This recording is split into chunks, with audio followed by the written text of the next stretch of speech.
El sol de Chihuahua pega duro, compa, de esa manera que parece que te quiere derretir los pensamientos. Son de esos días en que el asfalto de la carretera que va de Camargo a Delicias brilla como si fuera un río de chapopote y el motor de mi Kenworth zumba una canción que ya me sé de memoria. Llevaba un cargamento de pacas de algodón, un viaje de rutina, de esos que haces con los ojos medio cerrados, nomás sintiendo la vibración del volante en las manos. El aire acondicionado ya no daba para más, y el olor a diésel se mezclaba con el polvo seco que se levantaba de los campos. Era una de esas tardes largas donde la soledad no pesa, sino que acompaña como un viejo amigo que no necesita hablar para que sepas que está ahí, a tu lado. Pero ese día la rutina se rompió en 1000 pedazos. A lo lejos, donde el calor deforma el horizonte, vi una mancha blanca que no cuadraba con el paisaje ocre del desierto. Al principio pensé que era un animal o basura que el viento había arrastrado, pero conforme me fui acercando, la forma se hizo más clara y sentí un frío que me recorrió la espalda. Un frío que no tenía nada que ver con el clima. Era una muchacha, vestida de novia, así como lo oyen. El vestido, que alguna vez debió ser blanco como la nieve, ahora estaba gris por el polvo del camino, con el dobladillo de abajo rasgado. El velo lo traía chueco, como si se lo hubieran puesto a la fuerza, y en sus manos apretaba lo que quedaba de un ramo de flores, ya marchitas por el sol. Parecía un fantasma, aparecido a plena luz del día. Uno en este oficio aprende a desconfiar hasta de su propia sombra.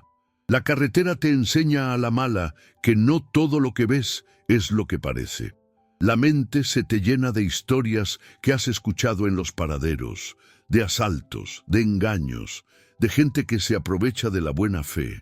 Mi primer impulso fue pisar el acelerador y seguir de largo, no buscarme problemas que no eran míos. Pero había algo en esa imagen, en esa figura tan frágil parada en medio de la nada, que me detuvo en seco. Era una soledad tan profunda, una desesperación tan visible, que me caló hasta los huesos. Antes de que mi cabeza pudiera ganarle la batalla a mi corazón, ya estaba orillándome, levantando una nube de polvo que la envolvió por un segundo. Bajé la ventanilla y el calor me golpeó la cara como una bofetada. Ella se acercó despacio, arrastrando los pies. Tenía la cara manchada de lo que parecían lágrimas secas y el maquillaje corrido. Antes de que yo pudiera abrir la boca para preguntar, ella habló con una voz que era puro cansancio, un hilo de voz que apenas se oía por encima del ruido del motor. «Mire», me dijo, «necesito llegar a Delicias. No traigo dinero, pero...» Y en ese momento su mano señaló el suelo. A sus pies, entre las flores pisadas y la tierra seca, había billetes de $100, regados como si fueran hojas secas en otoño. Estaban ahí, sin más, como si no valieran nada. Me quedé mudo, mirando los billetes y luego su cara. No entendía nada, pero en sus ojos vi una súplica que no necesitaba palabras. Quité el seguro de la puerta del copiloto, un gesto automático que salió del alma. «Ándele, suba», le dije. Ella no lo pensó 2 veces. Abrió la puerta y se dejó caer en el asiento. El olor a perfume caro y a polvo se mezcló con el de mi cabina. Cerró la puerta y se quedó quieta, mirando al frente, sin decir nada. Yo arranqué de nuevo, con el corazón latiéndome a 1000 por hora. El silencio era pesado, denso, lleno de preguntas que no me atrevía a hacer. Cuando ya llevábamos un buen tramo rodando, con una norteña suavecita en la radio para romper un poco la tensión, ella giró la cabeza y me miró.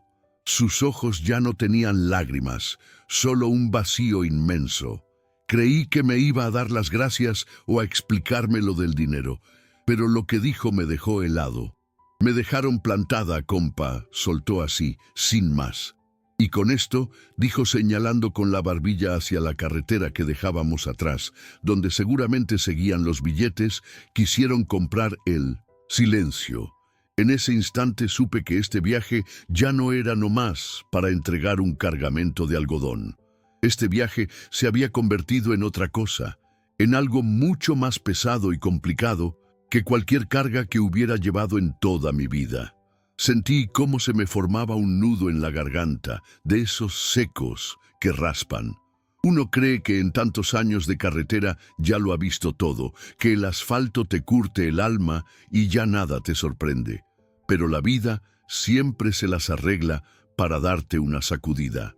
Estas rutas que recorremos a diario, mire, no solo conectan ciudades, conectan historias, conectan gente.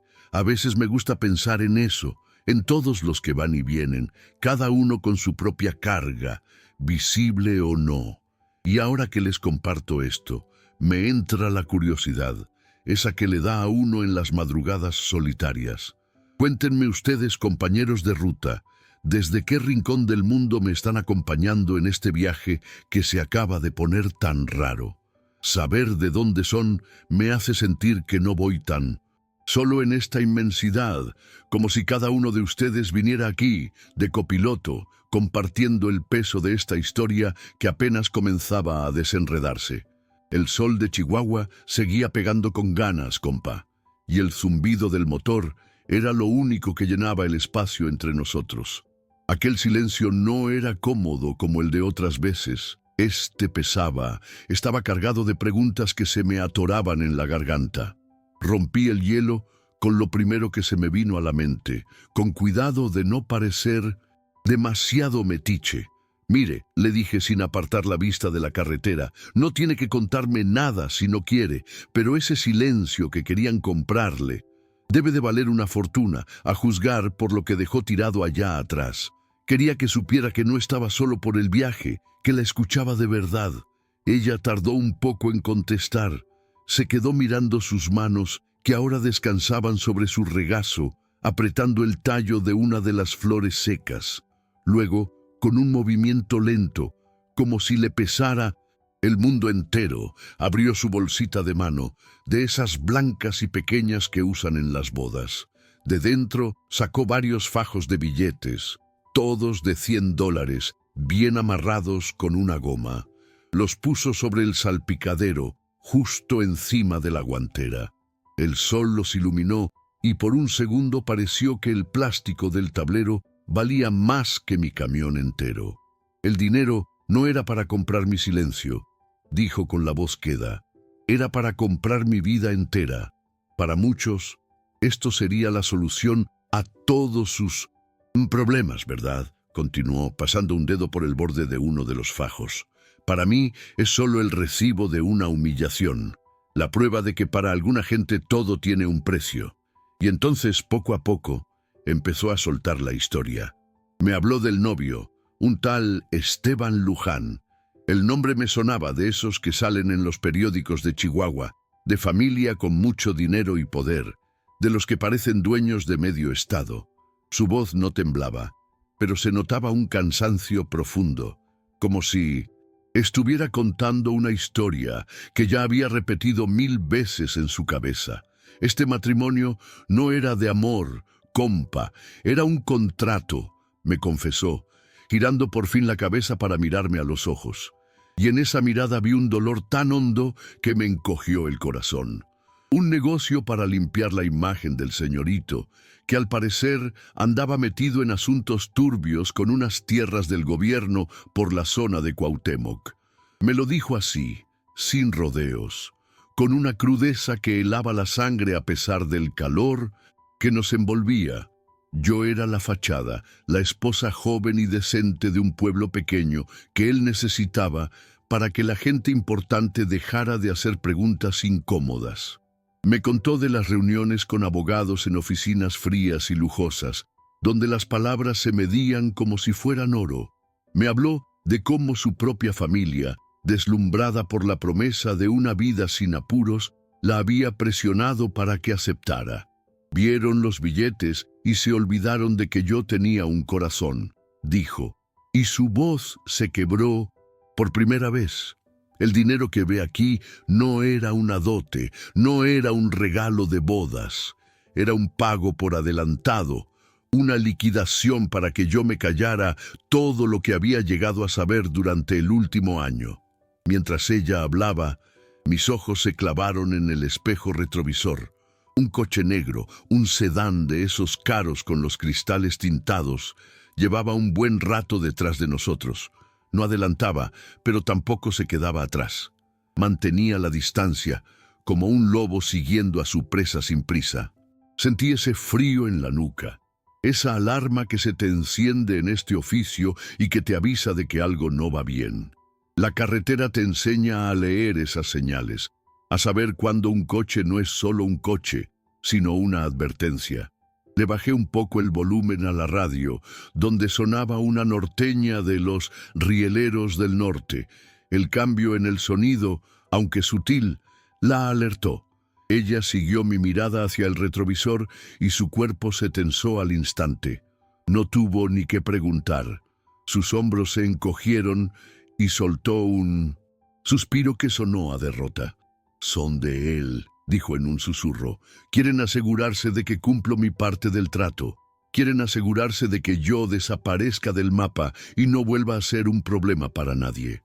La palabra desaparecer resonó en la cabina con una fuerza terrible.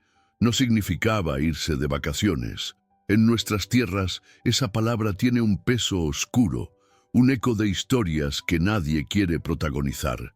En ese momento dejé de ser un simple transportista que llevaba un cargamento de algodón.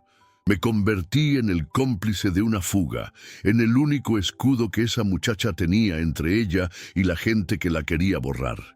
La responsabilidad me cayó encima como una tonelada de ladrillos. Miré la larga recta de la autopista 45D que se extendía frente a nosotros, un camino demasiado predecible, demasiado fácil de vigilar. A la derecha vi el desvío hacia la carretera libre, la vieja, la que cruza los pueblos y las rancherías. Sin pensarlo dos veces, sin decirle nada, puse el intermitente y giré el volante con fuerza. El camión se quejó un poco al salir del asfalto liso y entrar en el camino más bacheado, pero no me importó. El coche negro tardó una fracción de segundo en reaccionar, pero siguió nuestro rumbo. Ahora el viaje era más lento, más pesado. Pasábamos por pequeños poblados donde los niños jugaban en la tierra y los perros nos ladraban al pasar. Un vendedor de elotes se acercó a la ventanilla en un tope y le hice una seña con la mano de que no. El mundo seguía su curso, ajeno a la pequeña guerra silenciosa que se libraba dentro y fuera de mi camión. Sentía la camisa pegada a la espalda por el sudor, y no era solo por el calor, era el miedo, un miedo que no sentía en mucho tiempo. El coche negro seguía ahí, a una distancia prudente. No se acercaban, no hacían nada, solo estaban. Y esa presencia constante era peor que cualquier amenaza directa. Era una tortura psicológica, un recordatorio de que no importaba qué camino tomáramos, ellos nos encontrarían. Mariela no había dicho nada desde el desvío. Tenía la vista perdida en el paisaje polvoriento, pero sus nudillos estaban blancos de tanto apretar la bolsita que llevaba en el regazo. Dentro de esa bolsa, me dije, debe de estar la razón de todo. No el dinero que ya estaba a la vista, sino algo más, algo que valía más que todos esos fajos juntos. Respiró hondo, un temblor que sacudió su cuerpo entero. Le temo más a mi familia que a ellos, soltó de repente sin mirarme, porque ellos solo me quieren lejos. Mi padre me quería callada para siempre, y con esa frase entendí que el monstruo del que huía no solo la perseguía por el retrovisor, sino que también lo llevaba grabado en la memoria. La tensión en la cabina se podía cortar con un cuchillo, compa. Pero al entrar en las afueras de Delicias, el coche negro se desvió en una rotonda y desapareció tan misteriosamente como había aparecido. Fue como si el diablo hubiera perdido el interés en nosotros, dejándonos solos, con nuestros propios fantasmas. Solté un suspiro que no sabía que estaba conteniendo y sentí cómo los músculos de mis hombros se relajaban por primera vez en horas.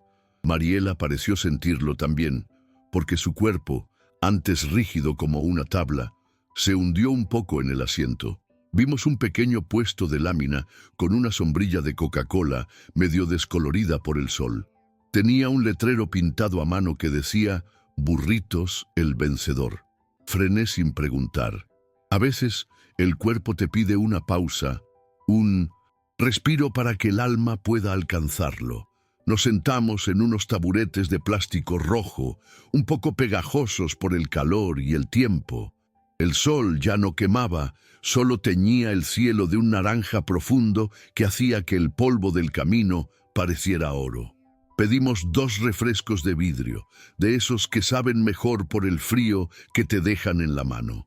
El silencio entre nosotros ya no era pesado. Era un silencio de tregua, de cansancio compartido. Fue entonces cuando ella, con un movimiento lento y deliberado, metió la mano en su pequeña bolsa blanca. Yo esperaba que sacara más dinero o quizás un pañuelo, pero lo que puso sobre la mesa de plástico fue una carta, doblada en 4. El papel era grueso, elegante, con el membrete de las empresas Luján grabado en la esquina superior. Era un objeto de otro mundo en aquel paradero humilde. No me la dio a leer, no hizo falta. Me la contó con la mirada fija en el horizonte, como si estuviera viendo una película que solo ella podía ver. Era de él, de Esteban. En la carta, con una caligrafía perfecta, de esas que se aprenden en colegios caros, le pedía perdón. Le explicaba con la frialdad de un informe de negocios que no podía casarse con ella porque había surgido un compromiso más importante, un trato con la hija de un político muy poderoso de Juárez, un matrimonio que, según sus palabras, aseguraría el futuro de su imperio por generaciones. La carta era una cancelación de contrato, no una disculpa de un hombre enamorado. Cada palabra que ella me repetía era una puñalada. Y luego llegó la frase final, la que lo explicaba todo, la que le daba sentido al dinero, al vestido roto, a la huida por el desierto.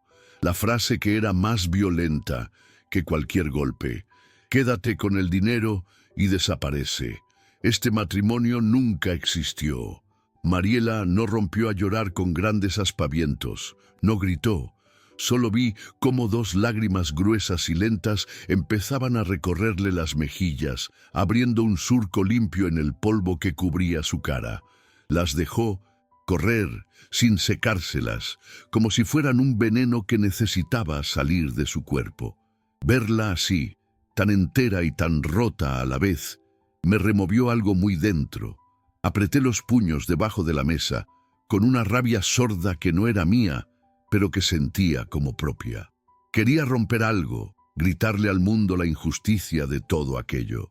En lugar de eso, solo acerté a poner mi mano grande y callosa sobre la mesa, a unos centímetros de la suya, un gesto torpe que solo buscaba decir, aquí estoy, no estás sola. Ella bajó la vista hacia mi mano y luego me miró a los ojos. No me duele que me dejara, me dijo con la voz rota pero firme, con una claridad que me heló la sangre. Me duele que pensaran que mi dignidad tenía un precio. Y en esa frase, compa, entendí la verdadera naturaleza de su dolor. No era un corazón roto, era un alma pisoteada. Mire, señorita, le dije, con la voz más suave que pude encontrar. Con ese dinero que trae encima puede empezar de nuevo, muy lejos de aquí, donde nadie sepa su nombre, ni su historia. Puede comprarse una casa, una vida nueva. Era una solución lógica, la que cualquiera de nosotros pensaría. Pero ella negó con la cabeza, mirando sus propias manos, las uñas rotas y sucias de agarrarse al ramo marchito, no a los fajos de billetes que seguían en el salpicadero de mi camión. Mi abuela siempre decía que hay 2 tipos de pobreza, la del bolsillo y la del alma. Este dinero cura la primera, pero envenena la segunda. Yo ya elegí cuál de las 2 prefiero tener. Terminamos. los refrescos en silencio y la llevé a la central de autobuses de Delicias. El lugar bullía de vida, de despedidas y reencuentros, de gente con maletas llenas de esperanza y de nostalgia. Cada persona era un mundo, una historia rodando hacia un destino incierto. Mientras buscaba un sitio para aparcar el armatoste, pensé que a veces Dios no te manda ángeles con alas y arpas. A veces te los manda con un vestido de novia roto y el corazón hecho pedazos, solo para recordarte de qué está hecha la verdadera fortaleza, esa que no se ve, pero que sostiene el mundo. Antes de bajarse, me pidió que la esperara un momento. Se adentró en la terminal, esquivando a la gente con la agilidad de quien tiene un propósito claro. La vi detenerse cerca de una de las bancas de metal. Allí, una mujer joven, con el rostro marcado por el cansancio, dormitaba con la cabeza apoyada en un pilar, mientras un niño de unos 5 o 6 años dormía profundamente con la cabeza en su regazo. A sus pies había una mochila de lona, vieja y remendada. Mariela se acercó con sigilo, como si no quisiera despertar a la esperanza que dormía en esa banca. Con un movimiento rápido y preciso, tomó la mitad de los fajos de billetes del salpicadero, una fortuna que a mí me costaría varias vidas ganar, y sin que nadie se diera cuenta, los metió dentro de la mochila abierta del niño. No hubo una nota, no hubo una palabra. Fue un acto anónimo, un relámpago de generosidad que iluminó por un segundo aquel rincón sombrío de la estación. Fue como si estuviera purificando ese dinero manchado, dándole un propósito noble, transformando el pago de una humillación en el boleto para un futuro mejor para alguien que ni siquiera conocía. Volvió al camión y se sentó. El resto del dinero lo dejó sobre mi asiento del copiloto. El sol del atardecer entraba por el parabrisas e iluminaba los billetes, haciéndolos parecer sucios, fuera de lugar. «Que se pudra en la carretera», me dijo, con una calma que daba escalofríos, antes de que me pudra yo por dentro. Me miró por última vez, y en sus ojos ya no había vacío, había una determinación de acero. «Gracias por el aventón, compa», fue todo lo que dijo. Se bajó, se ajustó el velo torcido y caminó hacia la entrada de la terminal, perdiéndose entre la multitud. Una novia sin boda, sin dinero y sin destino, pero más dueña de sí misma que nadie que yo hubiera conocido. Me quedé un rato ahí, con el motor en marcha y ese montón de dinero quemándome a un lado. No lo toqué. Sentía que si lo hacía, me mancharía para siempre. Avancé unos kilómetros, ya de noche, con la carretera solo para mí. Vi los grandes contenedores de basura de un paradero. Detuve el tráiler. El chirrido de los frenos de aire sonó como un grito en el silencio. Abrí la puerta, cogí los fajos de billetes y sin pensarlo 2 veces los arrojé dentro del contenedor, junto a los restos de comida y los cartones viejos. El sonido sordo que hicieron al caer fue el punto final de aquella historia. Hay cargas, compa, que un hombre no debe llevar, y la de la vergüenza ajena es la más pesada de todas. Mientras me alejaba de allí, sentí que mi viejo Kenworth iba más ligero, como si me hubiera quitado un peso de encima, un peso que no era mío, pero que había compartido por unas horas. Aquel viaje que empezó con pacas de algodón terminó enseñándome sobre el valor de las cosas que no tienen precio. Y a veces, en esta ruta incierta que llamamos vida, la mayor riqueza que uno puede tener es poder seguir, conduciendo de frente, con el alma limpia y la conciencia tranquila. Y así, mi gente, termina este tramo del camino.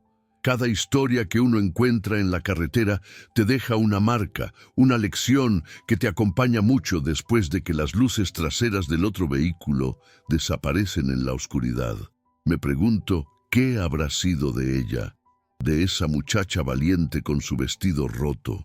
Nunca lo sabré, y quizás sea mejor así. Hay historias que no necesitan un final, solo necesitan ser contadas para Recordarnos que la dignidad no se compra ni se vende. Gracias por acompañarme en este viaje, compañeros. Saber que están ahí, escuchando desde sus ciudades y pueblos, hace que la soledad del camino pese un poco menos. Si esta historia les ha tocado el corazón, dejen su like, suscríbanse para que sigamos rodando juntos y, si nace de ustedes, apóyenme con un gracias. Que Dios los bendiga y los cuide en su propio camino, sea cual sea la carga que les toque llevar. Y hay riquezas que no se miden en billetes, ¿verdad? Riquezas como la tranquilidad de conciencia, como el poder mirarse al espejo cada mañana sin sentir vergüenza. Esa muchacha, con su vestido hecho jirones y el alma entera, me dejó una lección mucho más valiosa que todo el dinero que tiré a la basura. Me recordó que al final del día, lo único que de verdad poseemos es nuestra integridad. Y esa, amigos míos, no tiene precio. Es la carga más ligera y a la vez la más fuerte que podemos llevar en este largo viaje por las carreteras de la vida, un tesoro que nadie nos puede arrebatar si no se lo permitimos. Esta historia, como tantas otras que he vivido al volante de mi camión, se queda conmigo, dando vueltas en mi cabeza durante las largas noches en ruta, y compartirla con vosotros hace que el peso sea más liviano, que la soledad del asfalto se sienta menos fría. Quiero daros las gracias de corazón a todos los que ya formáis parte de esta familia, a los que cada semana me acompañáis y me dejáis vuestros pensamientos y vuestro cariño en los comentarios. Vuestras palabras son como las luces de un paradero en mitad de la noche, un lugar seguro donde descansar el espíritu. Sois el motor que me impulsa a seguir compartiendo estos trozos de mi vida. Y si tú, que me escuchas ahora por primera vez, has sentido que esta historia te ha tocado de alguna manera, te invito a que te quedes con nosotros. Suscríbete al canal para que no te pierdas ninguna de las rutas que nos quedan por recorrer juntos. Dale al botón de me gusta si el viaje de hoy te ha parecido que merecía la pena. Y cuéntame en los comentarios qué te ha parecido la decisión de Mariela. Me llena de curiosidad y de alegría saber desde qué ciudad o desde qué pueblo me estáis escuchando. Sentir que este camión tiene copilotos en todos los rincones del mundo. Vuestra compañía es el mejor combustible. Si sentís en el corazón el deseo de apoyar este espacio para que pueda seguir trayendo más relatos, podéis hacerlo con el botón de gracias. Cada pequeño gesto es un empujón enorme para mí y me permite dedicarle más tiempo y alma a esto que tanto nos une. Y no os olvidéis de echar un vistazo a las otras historias del canal. Cada una es un mundo, una ventana a las vidas que se cruzan en el camino. Al final, todos llevamos una carga, visible o invisible, y escucharnos nos recuerda que no estamos solos en el viaje. Que Dios os bendiga, os cuide y os dé la fuerza para llevar vuestra carga con dignidad. Sabed que aquí siempre tendréis un amigo, un hombro en el que apoyaros y un oído dispuesto a escuchar. Un abrazo muy fuerte, compañeros de ruta.